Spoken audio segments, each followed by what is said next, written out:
Hello dear students, so welcome to my channel Academy Villa. I am Astos and let's begin today's class. So students, जैसा कि आपकी बहुत ज़्यादा demand आ रही थी क्लास 11th के स्टूडेंट्स की कि इंग्लिश की जो बुक है उसके चैप्टर्स को आगे पढ़ाया जाए, और इसी सिलसिले में जो चैप्टर 3 है मैंने ऑलरेडी उसको पढ़ा रखा है। आप उसकी वीडियो देखनी हो तो आप इस वीडियो के डिस्क्रिप्शन में लिंक मिल सकता है आपको, उस पे जाके उस चैप्टर को देख सकते हो। और मैं इस चैप्टर में इस क्लास की सारी इंग्लिश की वीडियोस की भी प्लेलिस्ट का पूरा लिंक दे दूंगा, है ना। उस प्लेलिस्ट में आप जाके इस बुक की सारी वीडियोस आप देख सकते हैं। और आज मैं स्टार्ट करने वाला हूँ चैप्टर 4, जिसका नाम है the rule of the road, जो कि लिखा गया है एजी गार्डिनर इनके द्वारा, राइट। तो ये सारी चीज़ें हम जानेंगे कि आखिर ये जो चैप्टर का नाम है ये रूल ऑफ द रोड ही क्यों है, मैं उस पर डिस्कस करूंगा। लेकिन उससे पहले बता दूं कि आपको अगर वीडियोस मेरी पसंद आती हैं तो आप डेफिनेटली मेरी वीडियोस को शेयर किया करिए और इसे एक बहुत बड़ी कम्युनिटी बनाइए इस एकेडमी विला को, राइट। और मैं चाहूँगा कि अगर आपको थोड़ा टाइम मिले तो ज़रूर मेरे सारे जो मीडिया हैंडल्स हैं उन पे जाके एक बार गो थ्रू करें। आई मीन कि मेरे जो टेलीग्राम अकाउंट है, आप एकेडमी विला के टेलीग्राम से जुड़ भी सकते हो, वहाँ पे अपनी क्वेरीज पूछ सकते हो। साथ ही साथ आप व्हाट्सएप ग्रुप भी बना हुआ है क्लास वाइज, उसे भी आप ज्वाइन कर सकते हो, या फिर आपको इंस्टाग्राम पे भी आप मुझे फॉलो कर सकते हो, राइट। तो मैं हर एक मीडिया प्लेटफॉर्म पे हूँ। You can just go and just check it out in the description, links are below, right. तो चलिए अब स्टार्ट करते हैं इस चैप्टर को, जिसका नाम है the rule of the road. देखिए, नाम से सब कुछ क्लियर हो रहा है कि हाँ, रोड पे चलने के नियम, राइट। लेकिन बात ये है कि आखिर इसके ऊपर एक चैप्टर क्यों बनाया गया। तो मैं आपको बता दूं, मैंने ऑलरेडी ये चैप्टर पढ़ा है तो मैं ये चीज़ समझ पाया हूँ कि ये जो चैप्टर है ना, इसका नाम देने का मेन मकसद क्या है, the rule of the road. यानी कि भले ही ये नियमों के बारे में बताएगा कि रोड के नियम में क्या होना चाहिए, but it will take some example. पहले माइंडसेट क्लियर कर लो आप कि आखिर इस चैप्टर में पढ़ने क्या वाला है ना। तो इसमें होगा ये कि स्टार्ट ये कुछ ऐसा करेगा कि बताना चाहेगा कि क्या नियम होने चाहिए, और लेकिन स्टार्ट करते हुए कहानी से स्टार्ट करेगा, बट आपको ये कुछ अलग अलग हिस्सों में जाकर ये कुछ बताना चाहेगा कि जो आम आदमी है उसकी बहुत सारी लिबर्टी होती है। लिबर्टी का मतलब बता दूं, आज़ादी, ठीक है। वो आज़ादी आपके किसी कार्य के लिए बाधित की जाती है। कोई क्या कहता है कि अपनी आज़ादी को शोकेस करना चाहता है, दिखाना चाहता है, और उसके वजह से सामने वाले की आज़ादी छिन जाती है। क्योंकि ये चीज़ आपको पता होना चाहिए, हमारा इंडिया जो है वो डेमोक्रेटिक कंट्री है और यहाँ पर सबको आज़ादी है, राइट टू लिबर्टी, है ना। तो आपको अधिकार है ना, आज़ादी का अधिकार है आपके पास। और इसी के चक्कर में कुछ लोग कुछ इस हद तक चले जाते हैं कि दूसरों की आज़ादी छिन जाती है। तो इसी सब बातों पे डिस्कस किया गया है। तो आई होप आप मेरी बातों को समझ पाएंगे, और इसी के साथ आगे बढ़ते हैं जल्दी से। तो राइटर का नाम है Alfred George Gardiner, and he is widely known under his pen name of Alpha of the Plough. वो alpha of the plough name से जाने जाते हैं, and was the one of the most delightful essayist of modern times. और अपने समय के, या फिर यूँ कहें कि मॉडर्न समय के, वो बहुत ही दिलचस्प किस्म के एसेइस्ट थे। एसेइस्ट मतलब जो लेख लिखते हैं, राइट। और he was the editor of the Daily News from 1902 to 1921. वो 1902 से लेकर 1921 तक डेली न्यूज़ चैनल के एडिटर भी रह चुके हैं। His essays, daily news paper था, और his essays combine ideas and emotions with beauty of form and remind us of pleasant things, sunshine and mirth, laughter and mirth. तो उनके बारे में बताया जा रहा है कि उनके जो एसेज होते हैं ना, उनके लेख जो थे ना, वो कुछ इस प्रकार से थे कि वो लोगों को, मतलब इस खूबसूरत अंदाज में वो पेश किया करते थे कि लोगों को वो एक तरीके से आनंदमय कर देते थे, है ना। सनशाइन एंड मर्थ, मर्थ का मतलब होता है खुशी, आनंद। यानी कि ऐसा लगता था कि सूरज की रोशनी की भांति लोगों का चेहरा खिल उठता था, लोग खुश हो उठते थे, लोगों में ठहाक के उठते थे, ऐसा कह लीजिए। मतलब कुल मिला के उनके जो ऐसे होते थे लोगों को बहुत ही प्रभावित करते थे हर मायने में, right. His collections of essays include Pebbles on the shore, Windfalls and Many Furrows. ये कुछ नेम हैं उनके एसेज के। In this essay, he points out in an easy and thought-provoking manner what constitutes true liberty. और इस ऐसे में, क्योंकि ये एसेइस्ट थे और ये भी एक ऐसे उन्होंने लिखा है कि रूल ऑफ द रोड, इसमें वो बताना चाहेंगे कि किस ईजी अंदाज में, है ना, उनके जो ईजी थॉट्स थे, है ना, जो कि प्रोवोक करते हैं, प्रोवोक मतलब उत्तेजित करते हैं कि क्या करने को, कि ट्रू लिबर्टी, सच्ची आज़ादी लोगों की क्या है, किस तरीके से लोग उसका मतलब गलत भी उपयोग कर रहे हैं और क्या हो रहा है, वो सारी चीज़ों के बारे में वो इस ऐसे में डिस्कस करेंगे। तो चलिए बिना देरी के आगे बढ़ते हैं और पढ़ते हैं इस ऐसे को। राइट, पहला पैराग्राफ है, a stout old lady was walking with her basket down the middle of a street in Petrograd to the great confusion of the traffic and with no small peril to herself। तो इसमें कुछ बता दूं कि कुछ word जो tough है वो बता देता हूँ। स्टाउट का मतलब होता है कि आप यूं कह लो बलवान, काइंड ऑफ साहसी, है ना। तो ये स्टाउट ओल्ड लेडी, एक जो थी ना बूढ़ी थी और बूढ़ी सी औरत थी जो कि बहुत ही साहसी थी, है ना। वो क्या कर रही थी, अपने सर पे टोकरी लिए, है ना, पूरे सड़क के बीचों बीच, है ना, पेट्रोग्रेड जगह का नाम है, वहाँ पे वो एक तरीके से यातायात को अस्त व्यस्त करने में लगी हुई थी और साथ ही साथ with know small peril, peril का मतलब खतरा, और कम अपने को भी कम खतरे में नहीं डाल रही थी। मतलब कुल मिला के वो एक ऐसी लेडी थी, उसने साहस करके वो बीच रोड में चले जा रही थी और सिर पे अपने टोकरी रखी हुई थी और एक तरीके से अस्त व्यवस्था क्रिएट कर रही थी। Right, it was pointed out to her that the pavement was the place for foot passenger but she replied, I am going to walk where I like, we have got liberty now. तो देखिए, अब लोगों ने उससे बताया कि भाई देखो, पैदल यात्रियों के लिए, है ना, चलने का सही स्थान फुटपाथ है। बट उसने क्या रिप्लाई किया, मैं तो भाई यही, मेरा जहां मन करे मैं वहां मतलब टहलूंगी, चलूंगी, we have got liberty now. अब उसका कहने का मतलब क्या है कि नहीं, मुझे तो लिबर्टी मिली है, मुझे आज़ादी मिली है, मैं जहां चाहूँ वहां टहल सकती हूँ, वहां चल सकती हूँ, ऐसा उसने कहा। राइट, फिर है कि it did not occur to the dear old lady that if liberty entitled the foot passenger to walk down the middle of the road, it also entitled the cab driver to drive on the pavement, and that the end of such liberty would be universal chaos। देखिए क्या कहना चाह रहा है, यहाँ तक तो ठीक था, उस औरत ने, उस बूढ़ी औरत ने बोला कि भाई मेरे को आज़ादी मिली है, मैं रोड पे चलूंगी। लेकिन अब बात ये आती है, it did not occur to the dear old lady, मतलब उस बूढ़ी औरत को ये नहीं सूझा, ये नहीं समझ में आया कि भाई जब तुम कह रही हो कि मुझे आज़ादी मिली है, मैं कहीं भी चलूंगी, अगर यही बात वो कैब ड्राइवर जो है वो सोचे कि मुझे भी आज़ादी है और मैं भी कहीं चलूं, वो फुटपाथ पे अगर चलने लगे तो लोग कहाँ जाएंगे, और इस तरीके से क्या होगा, end of such liberty would be universal chaos. यानी कि इस वजह से जो लोग, मतलब जो लोगों को एक तरीके से सबको आज़ादी मिली है, स्वतंत्रता मिली है, उसका अंत हो जाएगा और ये बहुत ही गड़बड़ हो जाएगी। केओस मतलब गड़बड़। Everybody would be getting in everybody else way, else way मतलब सबके रास्ते में, है ना। कह रहा है कि everybody would be getting in everybody else way and nobody would get anywhere. ये मतलब आप समझो, कहना चाह रहा है कि अगर ऐसा हुआ तो क्या होगा, सब कोई, है ना, सभी क्या होंगे, सब एक दूसरे के रास्ते में आने लगेंगे, है ना। कोई पेमेंट में चलना चाहता है, वहाँ पे चलने की आज़ादी नहीं, लेकिन चल रहा है, सामने कोई और आ गया, वो वहाँ पे नहीं होना चाहिए था। मतलब इस तरीके से सब एक दूसरे को क्रॉस कट करेंगे, एक दूसरे के रास्ते में आएंगे, and nobody would get anywhere, और कोई भी अपने सही जगह पे नहीं पहुँच पाएगा एक तरीके से, क्योंकि भीड़ लगी रहेगी, है ना। अब देखिए, individual liberty would have become social anarchy. Anarchy का मतलब होता है अशासन, अराजकता, या फिर यूं कह ले इंग्लिश में, इसका इंग्लिश मीनिंग हो जाएगी डिसऑर्डर, यानी कि जो ऑर्डर्स को फॉलो नहीं किया जा रहा है। तो कहने का मतलब है कि जो इंडिविजुअल लिबर्टी है would have become social anarchy, यानी कि जो ये व्यक्तिगत, है ना, पर्सनल जो होता है ना, व्यक्तिगत स्वतंत्रता है ना, वो एक तरीके से सामाजिक, है ना, सामाजिक एनार्की बन जाएगी, सोशल एनार्की बन जाएगी, यानी कि सामाजिक अराजकता बन जाएगी। राइट, चलिए आगे देखते हैं। As I wrestled with clause and section, okay just give me a second.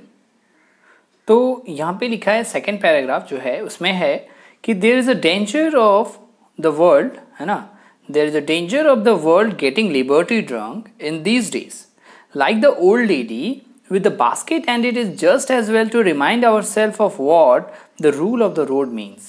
कहने का मतलब ये है कि there is a danger of the world getting liberty drunk. Liberty drunk यानी कि होता है ना नशे में धूत हो जाना, लेकिन इस बार लिबर्टी ड्रंक कहा गया। इसका मतलब क्या है कि आज़ादी की जो नशा होती है उसमें आपको डूबना नहीं है।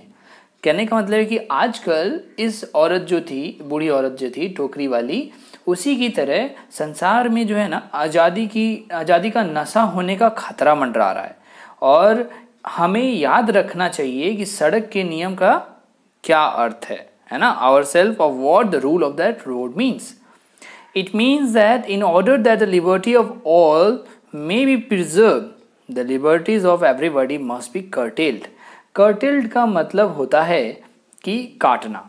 तो यहाँ पे बोला जा रहा है कि इसका अर्थ यह है कि सबको स्वतंत्रता को, है ना, सबकी स्वतंत्रता यानी कह रहा है ना कि सबकी लिबर्टी, सबकी आज़ादी को सुरक्षित रखने के लिए, है ना, all may be preserve the liberties of everybody must be curtailed, यानी कि सबकी आज़ादी को सुरक्षित रखने के लिए सबकी आज़ादी जो है उसको एक तरीके से क्या करना पड़ेगा, आपको कम करना पड़ेगा या फिर काटना पड़ेगा। यानी कि कहने का मतलब है भाई मैनेज करके चलना है। आपको भी आज़ादी मिली है, हमें भी आज़ादी मिली है, लेकिन हमको कुछ तो मैनेज करना पड़ेगा, राइट। अभी एग्जाम्पल्स में आपको सब कुछ क्लियर हो जाएगा। जैसे कि when the policeman say eight A Piccadilly circus, अभी बता दूं कि पिकाडिली सर्कस एक तरीके से यहाँ पे एक चौराहे का नाम दिया गया है और बोला जा रहा है कि when the policeman say at Piccadilly Circus steps into the middle of the road and puts out his hand, यानी कि मान लीजिए ये एक चौराहा है, जाहिर सी बात है यहाँ पे पुलिसमैन का मतलब एक जो ट्रैफिक पर्सन होगा वो होगा। अब वो पुलिस पर्सन अगर सामने बिल्कुल बीच चौराहे में आता है और क्या कहता है कि वो अपने एक हाथ को खड़ा कर देता ऊपर, तो ऐसा तो नहीं है ना कि वो आपकी आज़ादी का हनन कर रहा है। यानी कि ही इज़ द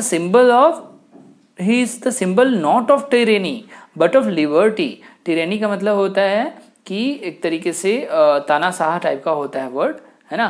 तो ये एक तरीके से आपको टिरेनी का बोध नहीं करा रहा, निरंकुशता का बोध नहीं करा रहा, बट ऑफ लिबर्टी, यानी ऐसा कर रहा है कि कुछ लोगों को आज़ादी दे रहा है कि भाई आप लोग रुको, दूसरे लोग चले जाओ। तो एक तरीके से रूल्स इसीलिए बने हुए हैं, राइट। एक तरीके आपका कोई लिबर्टी को रोका नहीं जा रहा, है ना। यू मे थिंक सो, आप ऐसा सोच सकते हो। You may being in a hurry and seeing your motor car stopped by this insolence of office।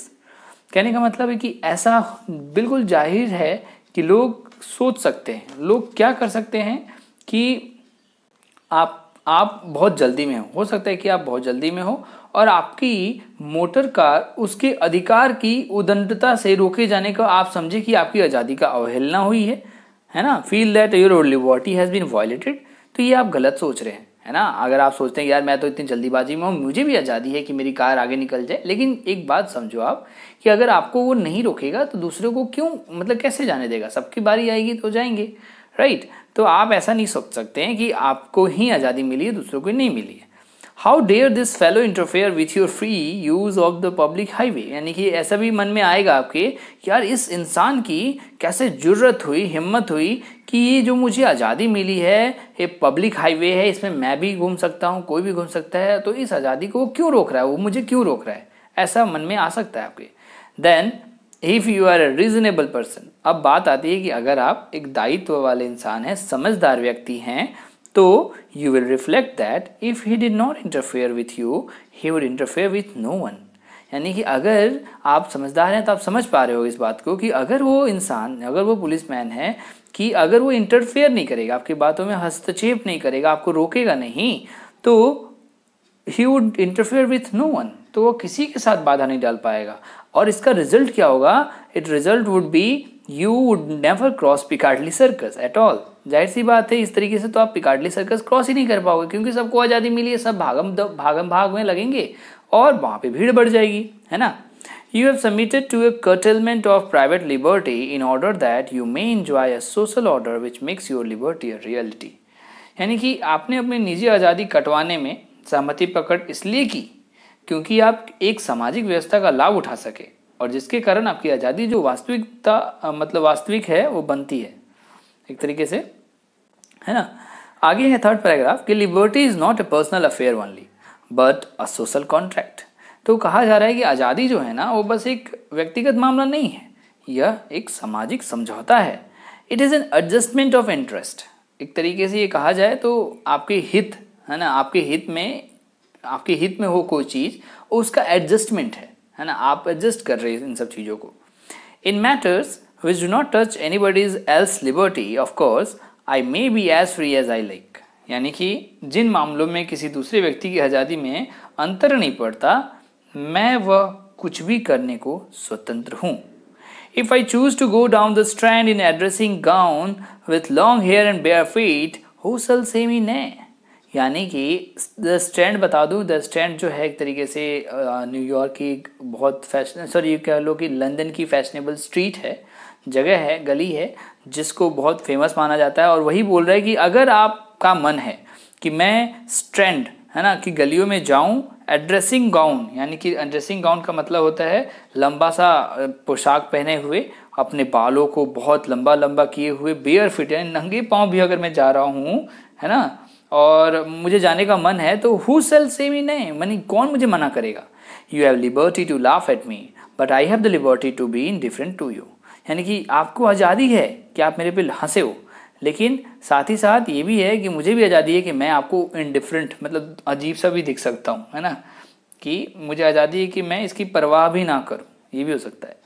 And if I have fancy for dying my hair, fancy का मतलब बता दूँ है ना, फैंसी का मतलब होता है कि आपका एक तरीके से पसंद, लाइकिंग।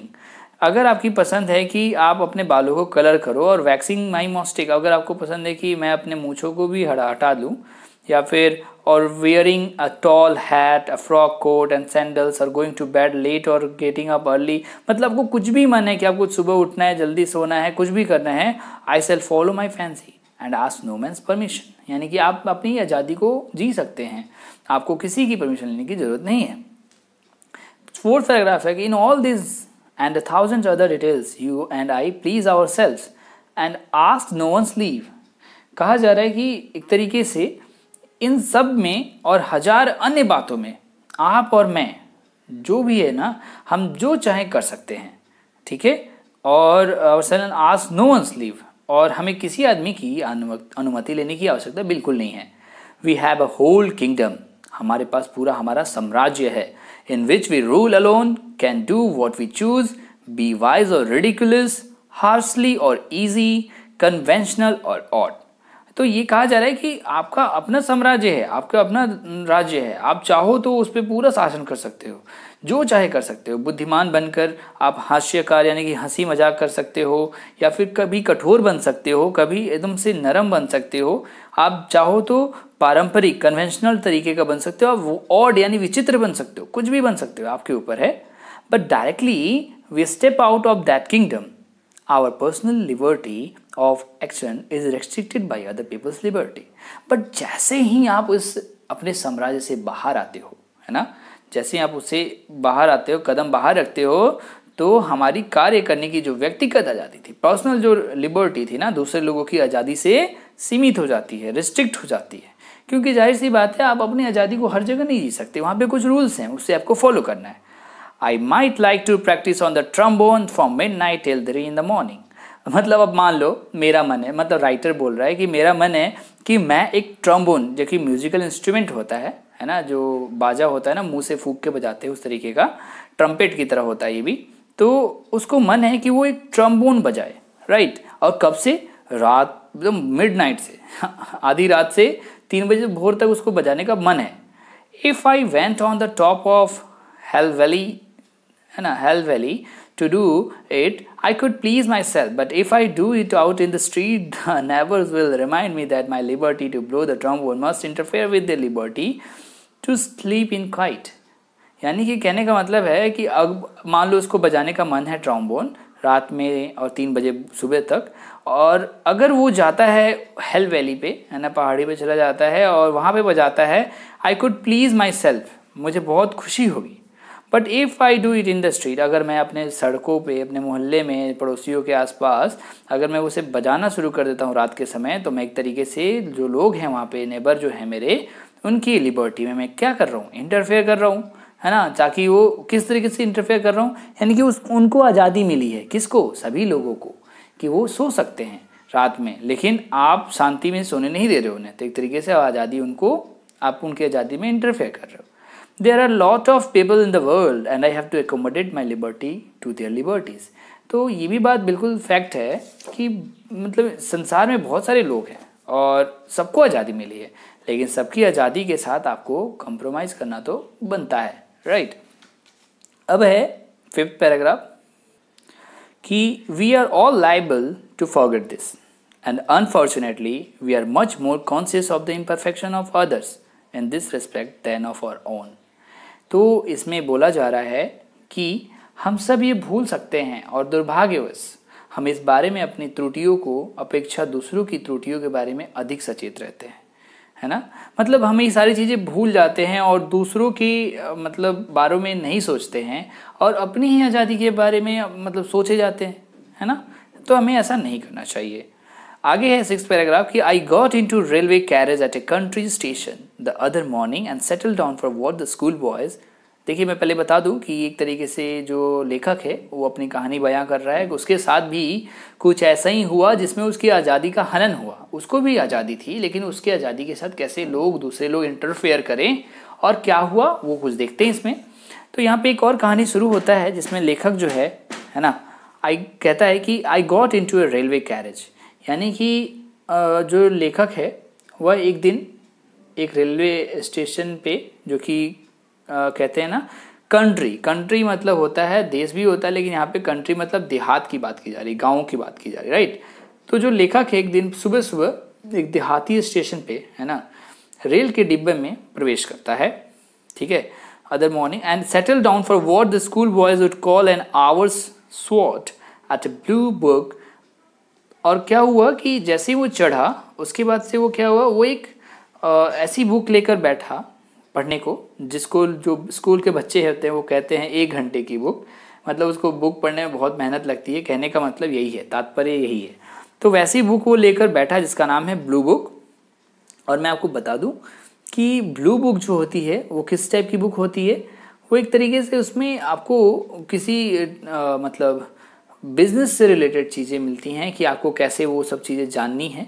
तो ब्लू बुक कुछ ऐसा होता है, आपको ऐसा नहीं है कि आप एंटरटेनमेंट के लिए उसको पढ़ोगे, ऐसा नहीं है। तो उसके लिए ध्यान लगाना बहुत ज़रूरी है, कहने का मतलब ये है, आप ये माइंड में रखना। तो वो ब्लू बुक वाली बुक जो है लेकर बैठता है। I was not reading for pleasure, देखो इसने बोल भी दिया, मैं तो उस बुक को आनंद उठाने के लिए नहीं पढ़ रहा था, जाहिर सी बात है वो कुछ सीखना चाहता था। The truth is that I never do read book for pleasure, मतलब ब्लू बुक को मैं कभी भी प्लेजर यानी आनंद यानी खुशी के लिए नहीं पढ़ता था। I read them for the very humble purpose of turning an honest Penney out of them. और वो बता रहा है कि मैं उस बुक को इसीलिए पढ़ता था ताकि मैं उस ब्लू बुक से, है ना, ईमानदारी से पैसा कमाने के जो साधारण से उद्देश्य होते हैं उनको जानने के लिए पढ़ता था। Now if you are reading a book for pleasure it doesn't matter what is going on around you. आपने नोटिस किया होगा, अगर आप मान लो कोई कॉमिक्स बुक पढ़ रहे हो प्लेजर के लिए, खुशी के लिए, मजे लेने के लिए, तो आपके आसपास क्या हो रहा है उसको आपको मतलब नहीं है, मतलब चलो जो हो रहा है चलने दो, लोग हल्ला कर रहे हैं, शोर कर रहे हैं, तब भी आप उस मजे वाली बुक को पढ़ लेते हो, मनोरंजन कर लेते हो आप। But when you are reading a thing as a task you need reasonable quiet, मतलब लेकिन जब आप कुछ ऐसी चीज पढ़ रहे हो, है ना, जो कि एक टास्क की तरह है, आपको लिए वो करना बहुत जरूरी है, तब उस केस में यू नीड रीजनेबल क्वाइट। उस केस में आपको मतलब पूरी तरीके से शांति की जरूरत है, यानी आसपास का माहौल जो हो शांत रहे, ऐसा होना चाहिए। And that is what I didn't get. और लेखक कहता है यार यही तो चीज मुझे नहीं मिली, है ना। For at the next station in came a couple of man, one of whom talked to his friend for the rest of the journey in a loud and pompous voice। कहने का मतलब है कि जो चीज़ मुझे चाहिए थी उस बुक को पढ़ने के लिए वो मुझे मिली ही नहीं। कैसे हुआ ये? तो हुआ क्या कि अगले ही स्टेशन पे जब मैं चढ़ा, उसके नेक्स्ट स्टेशन पे एक कपल ऑफ मैन यानी कि 2 इंसान चढ़े, और उनमें से जो एक था वो बहुत बातूनी था। वो पूरे रास्ते भर बहुत ही शोर शराबे आवाज़ में, है ना, बहुत पॉम्पस का मतलब होता है हाई साउंडिंग, बहुत ज़्यादा आवाज़ में बोलना, इस तरीके से वो आवाज़ निकाल के बातें करता रहा पूरी जर्नी भर, ठीक है। As I wrestled with clauses and sections, है ना, as I wrestled with clauses and sections his voice rose like a gale. Gale मतलब आंधी होता है। तो कह रहा है कि हालांकि जो है मैं मतलब सेक्शंस, क्लॉजेज, जो पोएम्स के, जो कहानी के जो भाग होते हैं, है ना, बुक्स में जो क्लॉजेज होते हैं, सेक्शंस होते हैं, भाग होते हैं, उनसे मैं जद्दोजहद कर रहा था उन्हें समझने की, राइट, मतलब उसको समझने की पूरी कोशिश कर रहा था। But his voice rose like a gale, लेकिन उसकी जो आवाज़ थी ना इंसान की, वो आंधी की तरह उठती थी।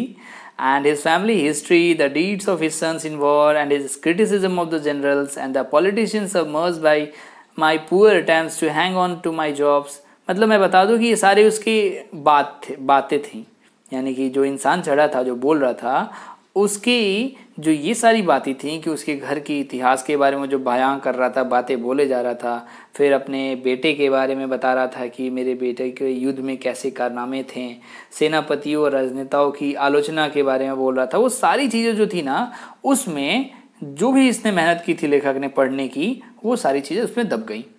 ठीक है, अब क्या हुआ, I shut up the blue book. भाई फाइनली लेखक को ब्लू बुक को बंद करना पड़ा। looked out of the window and listened wearily while the voice thundered on with themes like these. Now what the French ought to have done, the mistake the German made, if only Asquith had, you know, this sort of, मतलब कुल मिला के क्या कहा जा रहा है ये जानिए कि जब लेखक ने बुक बंद कर दी तो वो भाई क्या करे, अब चुपचाप सुन रहा था उसकी बातों को, है ना, और वो बंद करके खिड़की से बाहर देखने लगा और ऊब कर उसकी बातें सुनने भी लगा, मतलब ऊब गया था उसकी बातें सुन सुनकर, है ना। अब क्योंकि उसकी आवाज़ें जो थी ना गरज रही थी, किस किस अलग अलग विषय पे गरज रही थी कि फ्रांस को क्या करना चाहिए था, जर्मनी ने क्या गलती कर दी, यदि एस्क्विथ जो था ऐसा करता तो क्या होता है। एस्क्विथ एक तरीके से एक राइटर के बारे में, लेखक के बारे में, ऑक्सफोर्ड, है ना, लॉर्ड ऑक्सफोर्ड के बारे में जो लेखक है उसके बारे में बात की जा रही थी। तो वो ऐसा क्या करता, तो मतलब ये सारी चीज़ों के बारे में वो बातें बोले जा रहा था। ये सब बातें इतनी नॉनसेंस एक तरीके से, है ना। I had it all before, oh so often. फिर बोलता है कि मतलब मैंने ये पहले कई बार सुना था।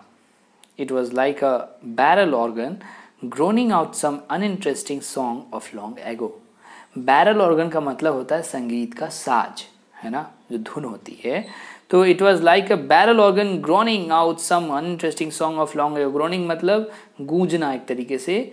तो ऑर्गन की भांति, है ना, बैरल ऑर्गन की भांति यह जो था ना, ऐसा लग रहा था जिसमें से कोई मतलब कोई रुचि वाली चीज़ नहीं है, और पुराना गीत सिसकियाँ ले रहा हो, वैसे ही मतलब आवाज़ निकल जा रही है, रोए जा रहा है एक तरीके से, है ना। कुल मिला के उसकी बातों को लाइक नहीं किया जा रहा था लोगों के द्वारा। आगे देखिए, if I had asked him to go, अच्छा ये बोलता है, लेखक सोचता है कि अगर if I had asked him to be good enough to talk in a lower tone, I dare to say he would have thought I was a very rude fellow. Fellow मतलब होता है साथी।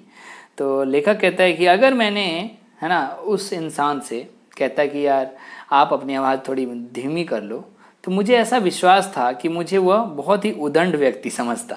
ठीक है, It did not occur to him that anybody could have anything better to do than to listen to him. यानी कि कहने का मतलब है, देखिए अब कहानी से थोड़ा बाहर आइए, अब सोचिए इस बात को जिसको हमने स्टार्टिंग में लेके चला था कि हमारा चैप्टर का उद्देश्य क्या था कि भाई सबको राइट मिला है, सबको लिबर्टी की राइट है, लेकिन आपको समझना चाहिए दूसरों के बारे में भी। जैसा कि वो इंसान था, वो भाई अपनी पोल बांधे जा रहा था, अपने बारे में बताया जा रहा था, चिल्लाया जा रहा था, दूसरों को कुछ काम नहीं करने दे रहा था।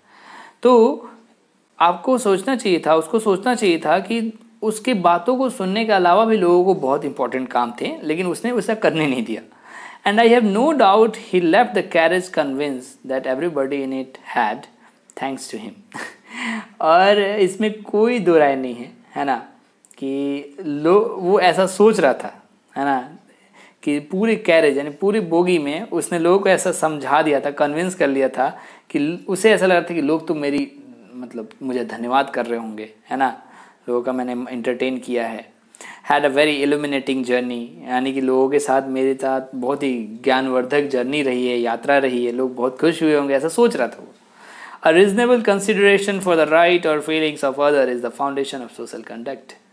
तो कहा जा रहा है कि दूसरों के अधिकारों व भावनाओं की, है ना, दूसरों के अधिकारों व भावनाओं की ओर उचित ध्यान देना ना सामाजिक आचरण का ही आधार होता है, राइट। तो एक तरीके से इसका बिल्कुल आपको खासा ध्यान रखना चाहिए, ठीक है। चलिए आगे देखते हैं। 9th पैराग्राफ क्या कहता है कि I believe that the rights of small people and quiet people are as important to preserve as the rights of small nationalities. तो मेरा विश्वास है कि छोटे लोगों व शांत लोगों के अधिकारों की रक्षा करना ना उतना ही महत्वपूर्ण है जितना कि छोटे राष्ट्रों के अधिकारों की रक्षा करना, ठीक है। When I hear the aggressive bullying horn which some motorists deliberately use, deliberately मतलब बिना काम का बजाते हैं जानबूझकर, तो when I hear the aggressive मतलब बहुत ही उग्र आवाज़ जो निकलती है किससे, कुछ मोटरिस्ट, कुछ बाइक वाले लोगों की हॉर्न से या फिर कार वाले कह लीजिए, जो कि जानबूझकर बजाते हैं, है ना। तब क्या होता है, लेखक कह रहा है I confess that I feel something boiling up in me which is very like what I felt when Germany came trampling like a bully over Belgium। देखिए एक कंपैरिजन किया जा रहा है कि लेखक को इतना गुस्सा आता है ना कि वो गुस्सा वो इस तरीके से बयां कर रहा है कि जिस तरीके से जर्मनी जो है बिना काम का जानबूझ के बेल्जियम पे चढ़ाई करके वर्ल्ड वार करा दिया, एक तरीके से, है ना, आक्रमण कर दिया, उसी भांति मेरा दिमाग पूरा कौंध उठता है, गुस्सा आता है, मेरा दिमाग खौलता है खून से कि जब कभी कोई इंसान बिना काम का जानबूझकर हॉर्न बजाता है। तो एक तरीके से क्या हो रहा है, वो अपनी उसको लिबर्टी है बजाने की, लेकिन फिर भी वो क्या कर रहा है, दूसरों के साथ खिलवाड़ कर रहा है, दूसरों की आज़ादी को छीन रहा है ना। दूसरों को शांत रहने की आज़ादी है लेकिन वो नहीं रहने दे रहा है एक तरीके से। तो सब लोग एक दूसरे से बंधे हुए हैं, सारी लिबर्टीज एक दूसरे पे डिपेंडेंट है, सबको आपको एकोमोडेट करना है, यानी कि सबको मैनेज करना है, राइट। इसका बात का आप खासा ध्यान रखें। चलिए, by what right my dear sir do you go along our highway uttering that hideous curse on all who impede your path। uttering का मतलब होता है बोलना, utter करना, बोलना। hideous का मतलब होता है डरावना। curse मतलब श्राप, है ना, अभिशाप होता है ना, श्राप देना। तो ये सब वर्ड बता दिया। और आपका ये जो है मतलब क्या निकल के आ रहा है वो बता देता हूँ कि बाय वॉट राइट, है ना, किस अधिकार से, है ना, कि आप किस अधिकार से सड़क पर उन सबको कोसते हुए चलते हो जो आपके रास्ते में रुकावट बनते हैं। एक तरीके से होता है ना, मान लो आप चल रहे हो, जैसे वो बूढ़ी औरत थी, वो चले जा रही थी, तो आप दूसरों को कोस क्यों रहे हो भाई? जब सामने चल रहे हो भाई, भीड़ तो होगी, भीड़ होगी, तो आप उन रास्तों में जो आपके लिए रुकावट बन के लोग आ रहे हैं उनको क्यों कोस रहे हो? क्योंकि can not you announce your coming like a gentleman. क्या आप आ रहे हो सामने, मतलब रोड पे चल रहे हो, तो क्या आपको थोड़ा रास्ता चाहिए, तो जेंटलमैन की तरह आप लोगों को ये अनाउंस नहीं कर सकते कि हाँ मैं आ रहा हूँ, ऐसे करके थोड़ा मुझे रास्ता मिल जाता तो अच्छा होता, है ना। कोसने की बजाय आप ये भी तो कर सकते हो, है ना। और आगे लिखता है कि can not you announce your coming, ये तो हो गया, can not you take your turn, यानी कि क्या आप अपनी बारी का इंतजार नहीं कर सकते कि मैं जब आगे के लोग चले जाएंगे तब मैं चलूँ। तो ये चीज़ें आपको ध्यान देनी चाहिए। चलिए अगले पैराग्राफ पे चलते हैं। And there is the more harmless person who has bought a very blatant gramophone। अब देखो एक और कहानी आती है, एक और ऐसा हार्मलेस पर्सन है जो कि क्या करता है, एक ब्लैटेंट, है ना, ब्लैटेंट का मतलब कह लो कि शोर करने वाला, एक ग्रामोफोन खरीदता है, वो जो ना माइक में बोलते हैं, लाउड स्पीकर जैसा, तो वो खरीदता है। और and on Sunday afternoon sets the thing going, opens the windows and fills the street with keep the horns fires burning. यानी कि वो क्या करता है, बहुत मतलब शोर करने वाला ग्रामोफोन खरीदता है और संडे आफ्टरनून को सब कुछ सेट करता है कि अपनी खिड़कियां वगैरह खोल के मुंह, जो स्ट्रीट हैं, गलियां हैं, उसमें वो चिल्लाएगा, मतलब अपने गाने गाएगा, जो भी करेगा। और सम सिमिलर बैनालिटी, यानी कि या फिर उसी तरीके का कुछ अनइंटरेस्टिंग सा चीज़ करेगा, ठीक है। बैनालिटी मतलब uninteresting. What are the right limits of social behaviour in a matter of this sort. यानी कि देखा जाए कि आप इस प्रकार के मामले में, है ना, सामाजिक आचरण की क्या सही सीमा है, ये आपको जानना बहुत ज़रूरी है। यानी कि किस तरीके से आपको समाज में बिहेव करना है, इसको आपको जानना जरूरी है ना। Let us take the trombone as an illustration again. आपने देखा था एक ट्रोम्बोन की बात की गई थी। ट्रोम्बोन बोले तो कि आपका एक बाजा होता है, मुंह से फूंक के बजाने वाला, जो हमने बात की थी। तो उसी का एक एग्जाम्पल फिर से लीजिए। और बोला जा रहा है कि हैजलिट एक फेमस इंग्लिश एसिस्ट थे, लेखक थे, जो कि लेख लिखते थे, विलियम हैजलिट। तो उनके बारे में बोला गया है, Hazlitt said that a man who wanted to learn that fearsome instrument was entitled to learn it in his house। यानी कि एक इंसान जिसको, मतलब हैजलिट ने क्या बोला है कि जिस इंसान को कुछ ऐसे फियरसम इंस्ट्रूमेंट सीखने हैं, जैसे ये बाजा वगैरह सीखना है भाई, तो तुम अपने घर में सीखो ना, अपने हाउस में सीखो। Even though he was a nuisance to his neighbours but it was his business to make the nuisance as slight as possible. यानी कि अगर उसके बाजे ने बहुत ज़्यादा न्यूजेंस मतलब परेशानी पैदा कर रहा है अगर, तो उसके नेबर्स को परेशानी ना हो इस बात का वो खासा ध्यान रखे, है ना, ये उसका काम है, हिज बिजनेस, इसको एज मच एज पॉसिबल कर सके कि भाई लोगों को दिक्कत ना हो।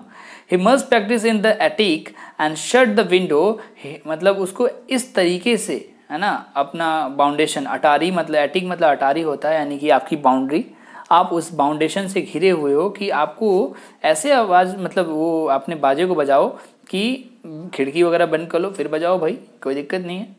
He had no right to sit in his front room, open the window and blow his noise into his neighbor's ear with the maximum of violence। यानी कि उसको कोई ऐसी आज़ादी नहीं है, ऐसा कोई राइट नहीं मिला है भाई कि अपने दरवाजे के घर के बिल्कुल सामने बैठे, दरवाजे खिड़की सब खोल ले और फिर उसके बाद से अपने नेबर्स को, यानी कि पड़ोसियों के कानों के चादर फाड़े, है ना, ऐसा करके। And so with the gramophone, और एक तरीके से ग्रामोफोन पे भी लागू नहीं होता है, ग्रामोफोन के बारे में भी यही रूल है कि ऐसा ना हो। If you like the gramophone you are entitled to have it, मतलब अगर आपको ग्रामोफोन अच्छा लगता है आपको उसके रखने का पूरा हक है, ऐसा नहीं है कि हक नहीं है। But you are interfering with the liberties of your neighbours, लेकिन आप तो भाई लोगों की जो आज़ादी है उसके साथ खिलवाड़ कर रहे हो, उसमें आप बाधा डाल रहे हो। If you don't do what you can do, या ना, if you don't do what you can to limit the noise to your own household, है ना, your neighbour may not like keep the home fires burning. यानी कि हो सकता है ना, मतलब अगर आप एक तरीके से ऐसा काम नहीं करते हैं कि मतलब जो शोर आप मचा रहे हो उसको अपने घर तक सीमित नहीं रख पाते हैं, तो एक तरीके से आपके पड़ोसियों को ये जो गाना आप गा रहे हो keep the home fires burning, ये पसंद नहीं आएगा। They may prefer to have their Sunday afternoon undisturbed. वो ऑब्वियसली सभी इंसान चाहते हैं कि उनका जो संडे हो वो खुशी खुशी बीते, उनको डिस्टर्ब ना करे कोई। And it is as great as impertinence for you willfully to trespass on their peace as it would be to go unasked into their great gardens and tramples their flower bed। impertinence का मतलब होता है कि उदंडता, ऐसी उदंडता ना करें आप, और ट्रैम्पल का मतलब होता है रौंदना, कूचना, है ना। तो यहाँ पे ये बोला जा रहा है कि वे अपने रविवार का तीसरा पहर शांति से व्यतीत करना चाहते हो, और ऐसे ही यह वैसे ही अभद्रता होगी जैसे किसी के बाग में आप बिन बुलाए जाते हैं और उसके फूलों के आरियों को रौंद देते हैं। वही हाल हो जाता है अगर आप ऐसा बाजा बजाते हैं और अपने पड़ोसियों को तंग करते हैं। तो एग्जाम्पल देके समझाया गया है, आगे चलते हैं। 11th पैराग्राफ है कि I suppose the fact is that we can be neither complete anarchist nor complete socialist. मतलब कुल मिला के बात यहाँ तक आती है कि मेरे विचार में सच बात तो यही है कि ये पूरा जो संसार है ना, इसमें हम ना तो पूर्णतः अराजकता, है ना, अनार्किस्ट, मैंने बताया था अनार्की मतलब होता है अशासन या फिर डिसऑर्डर, ना तो हम अनार्किस्ट हो सकते हैं और ना ही पूरी तरीके से सामाजिक, है ना, समाजवादी बन सकते हैं। बट यू कैन से कि और other rather we must be a judicious mixture of both. हाँ, ये जरूर कर सकते हो आपकी सबको बैलेंस करके चलो, दोनों को विवेकपूर्ण ढंग से मिश्रण होना चाहिए, कोई दिक्कत नहीं है। We have both liberties to preserve our individual liberty and our social liberty. हमें दोनों प्रकार की आज़ादी है ना, हमें दोनों प्रकार की आज़ादी की रक्षा करनी है। किसकी? एक तो हमारी व्यक्तिगत आज़ादी यानी इंडिविजुअल पर्सनल आज़ादी, और दूसरी जो है सामाजिक आज़ादी। इन सब की हमको रक्षा करने की ज़रूरत है। लास्ट पैराग्राफ पढ़ते हैं अब कि it is in the small matter of conduct in the observance of the rule of the road that we pass judgement upon our self and declare that we are civilised और uncivilised. यानी कि ये छोटी छोटी जो बातें थी आचरण की, है ना, इन सब बातों में आप सड़क के नियमों का पालन करने में हम स्वयं को परख सकते हैं, है ना, क्योंकि ये रूल ऑफ रोड जो था एक तरीके से एक जरिया था जिस जरिए आपने अपने आप को परखा और कह सकते हैं कि हम सब हैं या फिर असभ्य हैं। जाहिर सी बात है ना, आपने देखा ना कि कोई अच्छा इंसान होगा वो समझेगा कि पुलिसमैन ने, ट्रैफिक पर्सन ने क्यों रोका था आपको, है ना। ऐसा तो नहीं है कि आपको आपकी आज़ादी के साथ खिलवाड़ कर, नहीं भाई, सबको जाना है, सबके लिए वो काम कर रहा है। तो इसी से पता चल जाता है कौन इंसान सभ्य है कौन असभ्य है, इवन कि एक छोटा सा रूल ऑफ रोड से, है ना। फिर है आगे कि the great moments of heroism and sacrifice are rare, यानी कि कहा जा रहा है कि वीरता दिखाने या त्याग करने के अवसर बहुत ही कम आते हैं, है ना। फिर आगे बोला जा रहा है कि it is the little habits of commonplace intercourse that make up the great sum of life and sweeten और मेक बेटर द जर्नी, यानी कि आपसी लेन देन की जो छोटी छोटी आदतें मिलकर जीवन का बहुत बड़ा योग बनाती हैं और जीवन यात्रा को मधुर या कटु भी बना सकती हैं। I hope my friend in the railway carriage will reflect on this, मतलब मुझे आशा है कि रेल के डब्बे वाला जो मेरा मित्र था, मतलब इंसान की बात की जा रही थी, इस पर वो विचार जरूर करेगा अगर वो मेरी कहानी पढ़ेगा।